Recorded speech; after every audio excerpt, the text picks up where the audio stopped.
O orgulho é um sentimento natural de todos nós, seres humanos. Ele pode ser visto como um sinal de amor próprio e o reconhecimento de si mesmo. Sob esses moldes, Mitaka se sente orgulhosa em sempre fazer o que considera certo. Mas, ao deixar que seu orgulho e egoísmo a consumam, ela se transforma em uma pessoa arrogante, altiva e que se recusa a admitir os seus próprios erros. E é sobre isso que iremos tratar aqui nesse vídeo acerca do capítulo 113 de Chainsaw Man. E aí galera do canal do Mano Jogo, como vocês estão? Espero que todos estejam muito bem. E hoje para mais um vídeo de Chainsaw Man, capítulo 113, capítulo sensacional. Estamos vendo a construção da personagem da Mitaka Asa, que está passando por momentos diferentes entre si. Primeiramente quebrando todos os seus princípios no capítulo passado e demonstrando a consequência disso nesse mesmo capítulo. Se você quer saber de tudo isso, pegar todas essas nuances e tudo mais que aconteceu, além de saber um pouquinho mais sobre o demônio da fome que acabou de aparecer, que é irmã mais velha do demônio da guerra, olha só, né? Então fica aqui nesse vídeo, claro, até o final, até o final, até o final. Então não se esqueça disso, galera. Muito obrigado já também pra todo mundo que tá deixando aquele like, compartilhando, comentando, se inscrevendo no canal. E sem mais enrolação, vamos direto pro vídeo. O nosso capítulo vai começar principalmente com a Mitaka Asa se arrumando para o encontro com o Denji. Eles vão a um encontro no aquário e ela até chega a colocar um grampo de cabelo, mas considera que aquilo ficou meio zoado, né?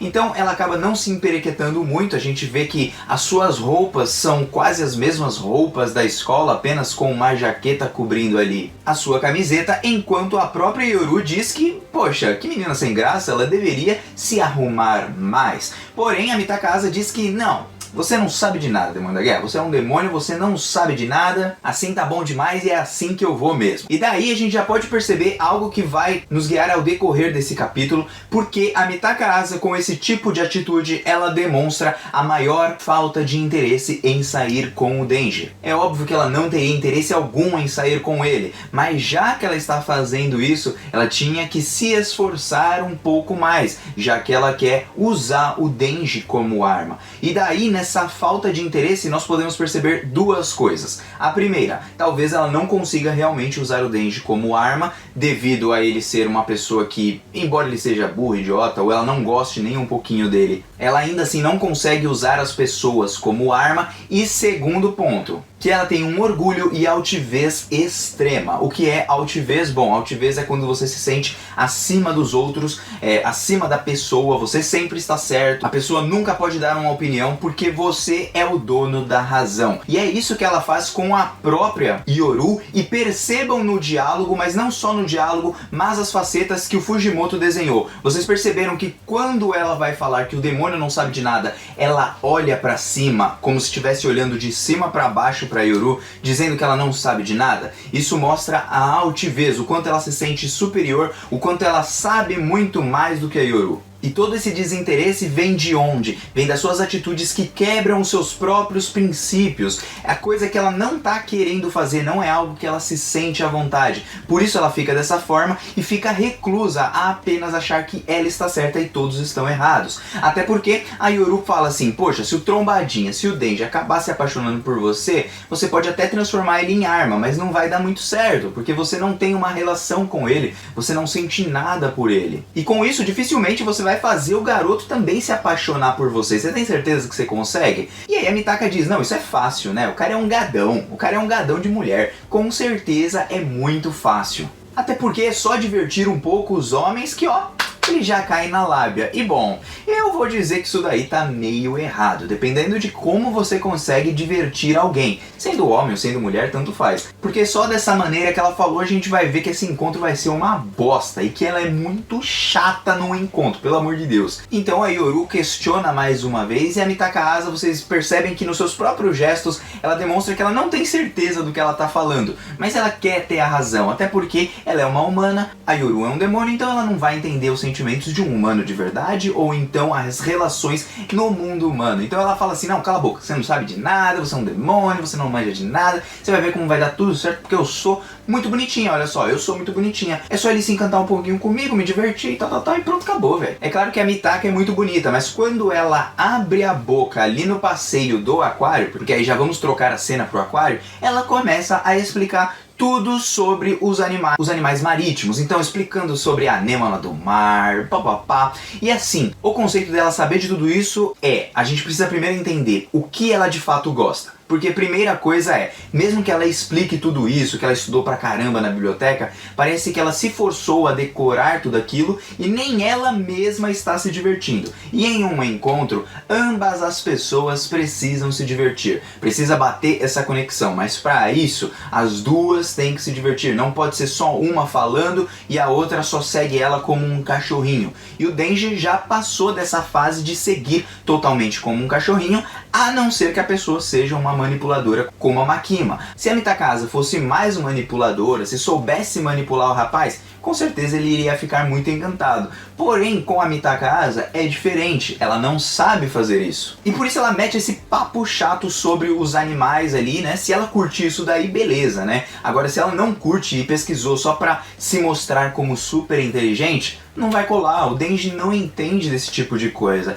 Realmente ele não sabe o que é certo e o que é errado e ele está aprendendo. Ele é como se fosse uma criança. Como se você estivesse carregando uma criança ali no aquário e a criança, eu quero ver aquele bichinho. Ah, mas eu tenho que explicar aqui pra você o que esse bichinho é. Não, não quero saber desse, eu quero saber daquele, caramba. Dessa forma ela não consegue fazer com que ele se apaixone, muito menos se interesse por ela. Porque é então que ela vai explicando e ele fala, poxa, eu quero ver os pinguins, por que a gente não corta esse papo e a gente vai ver os pinguins? E aí então, olha só o que ela mete pra ele, o orgulho e a altivez dela mais uma vez. Já que ele é um cara burro, idiota, ela se sente acima dele, já que ela é bonita, o cara é um pé rapado. Então aí você já vê uma distinção de como ela imagina uma pessoa e como a pessoa é, sabe? Então o que acontece? Quando você se sente mais do que alguém e coloca isso em prática, o que isso faz na relação, tanto de amizade, namoro, qualquer coisa assim? Gente, gera uma discrepância entre os dois. Ninguém gosta de se sentir abaixo. Ninguém gosta de se sentir humilhado.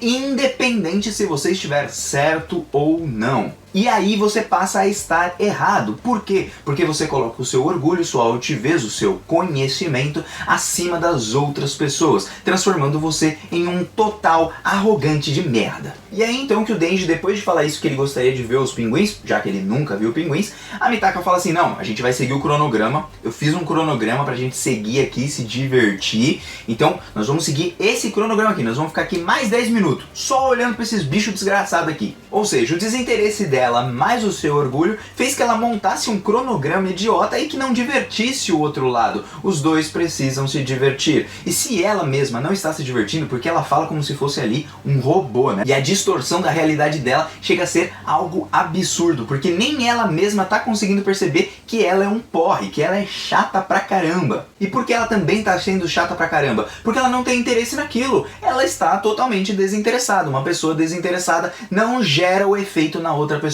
Uma pessoa motivada gera o efeito de motivação nos outros ao redor. Uma pessoa desmotivada faz a mesma coisa. Ela tem o poder de gerar desmotivação ao redor de todo mundo. Assim como várias pessoas, 5 pessoas negativas, junto com 15 pessoas neutras, a maioria vai começar a ser negativo também. Então ela mesmo não curtindo, ela leva isso pro Denji. Então nem ela mesma se diverte e nem ele se diverte. E aí mais uma vez ele fala, vamos cortar esse papo, vamos lá ver os pinguins, vamos quebrar o cronograma, vamos fazer alguma coisa diferente. Mas aí ela diz que elas vão observar mais 30 minutos ali junto com outros bichos. E aí ela fala assim, ó, filhão, é o seguinte, eu vou continuar a minha explicação aqui e você fica caladinho. E aí ela começa a falar que tá achando que ele tá ficando caidinho por ela. Mas o Denji, já com as suas olheiras, porque provavelmente já não dorme muito bem, tá tendo um encontro de merda, tá sendo um saco. E toda vez que ele tenta, até mesmo sendo carinhoso, ao invés de ser grosso e pegar e falar assim, não, vamos ver o pinguim logo de uma vez. Não, ele pega e fala abaixando sempre a cabeça, sempre mostrando que ela realmente está acima, porque ela se colocou acima dele. E como o Denji, ele sempre foi uma pessoa que acata muito as ordens das outras pessoas, segue a maré do que as outras pessoas estão fazendo por não saber como lidar na realidade, não saber direito esse tipo de coisa, ele acaba aceitando. Então você percebe que o olhar dele abaixo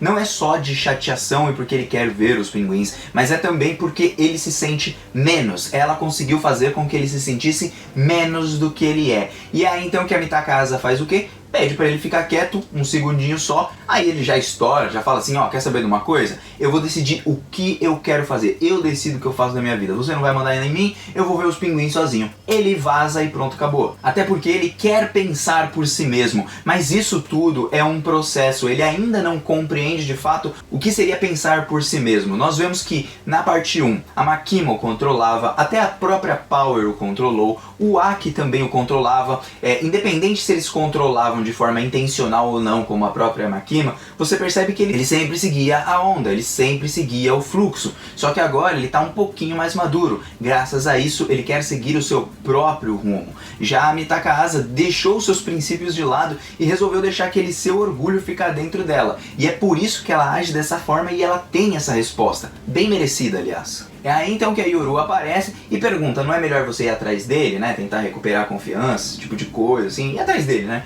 E aí a Mitaka fala, não fiz nada de errado, oxe, não fiz nada de errado. E aí a gente vê mais uma vez, o orgulho dela fica tão grande que ela pega e acha que não fez nada de errado. Realmente, ali estava sendo um passeio, estava sendo um encontro? Estava. Ele foi grosso no final? Foi. Mas ela provocou isso primeiramente com o seu desinteresse, egoísmo em fazer o que ela precisa fazer, que é transformar ele em uma arma, e o terceiro ponto, o seu orgulho de nunca conseguir admitir que de fato ela está errada, ela errou. E aí a Yoru faz a pergunta pra ela, será que você não é uma pessoa chata? E isso irrita ela. Sabe por que irrita ela? Principalmente porque ela percebe que é verdade. Olhem bem pro olhar da Mitaka Asa quando a Yoru fala isso pra ela. A primeira reação não é xingar a Yoru logo de cara. A primeira reação é um susto de descobrir que realmente ela é mesmo uma pessoa chata. Ela provavelmente também se acha uma pessoa sem graça e chata. A Yoru diz que até mesmo ela tava de saco cheio daquele papinho dela das anêmonas do mar, que dane-se as anêmonas do mar, tava sendo um saco aquilo tudo. E aí ela fala assim, você não sabe de nada. Aí ela se revolta, né? Você não sabe de nada, você não manja de nada. Aí ela começa a soltar os cachorros em cima da Yoru, falando que ela não sabe de nada, nem ela, nem o falso Chainsaw Man. E aí então a Yoru deixa de lado, né? Tipo, faz aquele, tá bom, você vai ficar falando aí, vai chegar xingando. E ela continua. Por que ela continua insistindo? Ela quer justificar o que ela fez, que ela estudou na biblioteca, que a outra é um demônio, ela não sabe de nada, que ela é humana e ela sabe como conquistar um homem de verdade, mas ela não tem noção de nada disso. E quando ela é encarada pela verdade, né, pela realidade, que ela tá sendo chata pra caramba, e ela sabe disso, ela resolve negar. Por quê? Porque o seu orgulho, a sua altivez de sempre estar certa, vem em primeiro lugar. Nós percebemos que a Mitaka, ela é uma pessoa que quis se manter sempre certinha. Foi assim com a própria Yuko, ela sempre quis manter esses princípios, não, vou fazer aqui tudo correto, não quero fazer nada de errado, e isso provoca também nesse orgulho dela, porque cresceu a tal ponto que ela se sente a melhor de todas, tipo, putz, eu sempre estou fazendo tudo certo, não é possível que eu esteja errada, e é por isso que ela tá errada. Porque ela deixa isso crescer a tal ponto dela maltratar outras pessoas e nem ligar para essas outras pessoas. Mas aparece aí uma personagem, o demônio da fome. Finalmente, a Kiga-chan se revela ali para nós e é então que ela fala que a Mitaka está certa. E por que esse também é um ponto importante? Porque a Mitaka, como ela é uma pessoa orgulhosa, ela tende a concordar com pessoas que concordem com ela, que pensem igual a ela ou então que amaciem o seu ego de orgulhosa. Então quando alguém pega do outro lado e fala assim, poxa, é verdade, você tá certa mesmo, né? O Denji é um cara que ele não sabe de nada, ele não sabe o que é certo, não sabe de nada, é um garoto burro, então você tá certa. Isso mesmo que tenha assustado um pouquinho a Mitaka Asa, vem diretamente para esse momento porque a tendência dela é concordar ainda com o demônio da fome. Por quê? Porque teve uma pessoa que falou que ela estava certa. Ela procura uma afirmação de outra pessoa. Assim como toda pessoa orgulhosa que se acha dona da razão. E muitas vezes nós fazemos isso. Então eu achei interessante porque o Fujimoto ele tá trabalhando tanta coisa interna em Chainsaw Man, que se você não para pra pensar, você só vai achar que, pô, demônio da fome, qual é o poder dele? Só isso. Mas não é só isso. tem muito mais até pelo próprio conceito de fome. Então, olha só o que a gente vai reparar nesse mesmo capítulo. Porque é aí que o demônio da fome, a Kiga-chan, ela diz assim, ó, mas você errou uma coisa aqui, Mitaka, porque você é muito certinha. Será que você vai conseguir realmente transformar o Denji em arma? Você tem que transformar ele em arma. E você não consegue por ser toda certinha, mas você precisa fazer isso. E aí ela pergunta, mas como que você sabe de tudo isso? Como você sabe dos meus poderes? E aí ela fala, pô, eu já disse pra você, eu sou a irmã mais velha do demônio da guerra. Eu sou o demônio da fome. E olha só o detalhe, gente. O que ela vai falar sobre a fome é que a fome permite que qualquer ser humano renuncie o que é certo. E por que isso? Porque a fome é um instinto de sobrevivência. Quando você sente fome, é porque você precisa encher o bucho, né? Você precisa de alguma coisa para se alimentar, para continuar vivendo, para não ficar pior. E para sobreviver, o que você precisa? Se alimentar. Então, quando você sente fome, logicamente você precisa comer. Mas se você não tem como comer, você vai fazer e renunciar os seus princípios simplesmente para fazer o que não é certo, apenas para saciar a sua fome, para que você sobreviva. Um instinto de sobrevivência que nós temos, assim como o próprio medo. Quando nós sentimos medo, muitas vezes a gente pode até tentar fugir, mas é uma forma de sobreviver. Da mesma forma, quando sentimos fome, também queremos sobreviver e por isso renunciamos às coisas para comer, para poder ali experimentar o sabor de algo que nos sacie internamente em nosso corpo. Então, muito interessante isso, porque quando ela fala assim que ela é o demônio da fome, a Yoru fala assim, não vai na dela não vai na dela não. Parece que ela conhecia assim a Kiga-chan, mas talvez só se recobrou agora, ou então só se recobrou porque chegou a mencionar que é o demônio da fome, não tinha percebido antes, ou percebeu, só não quis falar pra Mitaka porque sei lá. Porque aí nesse mesmo momento que ela simplesmente some, o seu boné cai, ela some com a Yoru, deixa ela fora do aquário para que a Mitaka faça a missão de transformar o Denji em arma. Olha só o que essa pessoa sagaz fez. Dito isso, a gente ainda não sabe quais os poderes desse demônio da fome, como ele deve funcionar de fato, mas ela diz pra ela assim, ó, vou trazer aqui o cenário pra você, você tem que pegar o Denji e transformar ele em arma, você não vai sair desse aquário até transformar ele em arma. E é então que o Denji acaba voltando, pergunta sobre o aquário, se o aquário é muito grande ou não. A Mitaka fala assim, não, ele é pequeno mesmo, tal. Ele fala assim, então nós temos um problema, minha querida, olha só, nós temos um problema, não consigo sair do aquário, eu tentei ir pra saída, ou seja, o Denji não encontrou os pinguins ou quis ir embora, porque, mano, a pessoa não estava nem interessada nele, não tinha nada disso, então melhor cair fora, né? E aí então que ele tá caindo fora, né? Tentou cair fora, não conseguiu, ficou preso lá dentro do aquário também. E ele diz essa seguinte frase na frente da Mitaka Asa, o que pode mostrar pra gente que talvez ela comece a acreditar que de fato ele é o Chainsaw Man.